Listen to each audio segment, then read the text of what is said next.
আজ আমরা এই 3-এর দাগের অঙ্কটা করব। এখানে কী দেয়া আছে? কোন বৃহত্তম সংখ্যা দিয়ে 306, 810, 2214কে ভাগ করলে প্রতি ক্ষেত্রে 6 ভাগশেষ থাকবে? তাহলে এখানে প্রতি ক্ষেত্রে যদি আমার 6 ভাগশেষ থাকে তাহলে কী হবে? এই যে 6টাকে সেটা আমাদের এখানে একটু বিয়োগ করে নিতে হবে। তাহলে 306 বিযুক্ত 6 সমান হয়ে গেল 300। আচ্ছা, 810 বিয়োগ 6 সমান হয়ে গেল 804। আবার আছে 2214 বিয়োগ 6 সমান হয়ে গেল 2208। এরপর বলা আছে আমার যে কোন বৃহত্তম সংখ্যা দিয়ে এদেরকে ভাগ করতে হবে। তাহলে কোন বৃহত্তম সংখ্যা? এখানে এই যে 3টা বার হলো, হ্যাঁ, এই 3টের কী করতে হবে আমাদেরকে?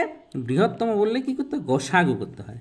তাহলে এইটা 3টের আমরা গসাগু করে দেবো, হ্যাঁ। তাহলে 300 দিয়ে এটা ভাগ পদ্ধতিতে আমি গসাগুটা করব। তাহলে 300 দুইয়ে 600, তাহলে এখানে 4 0 6 2 1।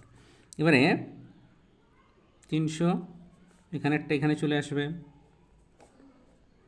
1 দিয়ে 204, 4 কত 10, 6 10, 7 থাকলো 1, 9 10, 7 থেকে 1 2 এর 3, এবারে 204। তাহলে 2 দিয়ে 2 6 12, 9 2 18কে 19। তাহলে 2 2 4 9 1 10, 7 থেকে 1 1 2 চলে এলো 96 এখানে চলে আসবে।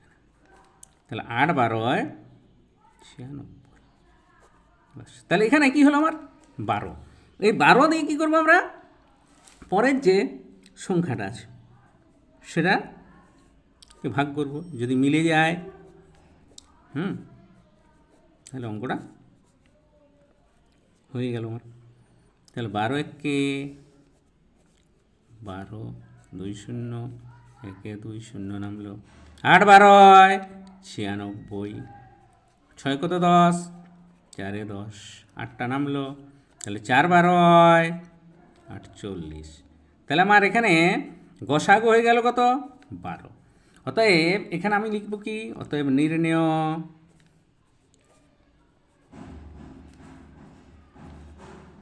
গসাগু সমান হয়ে গেল 12। এবং এখানের উত্তরটা কী বলছে? কোন বৃহত্তম সংখ্যা দিয়ে? অতএব এখানে বৃহত্তম সংখ্যাটা হলো কি?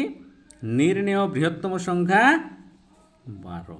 নির্ণেয় বৃহত্তম সংখ্যাটি হলো 12, হ্যাঁ।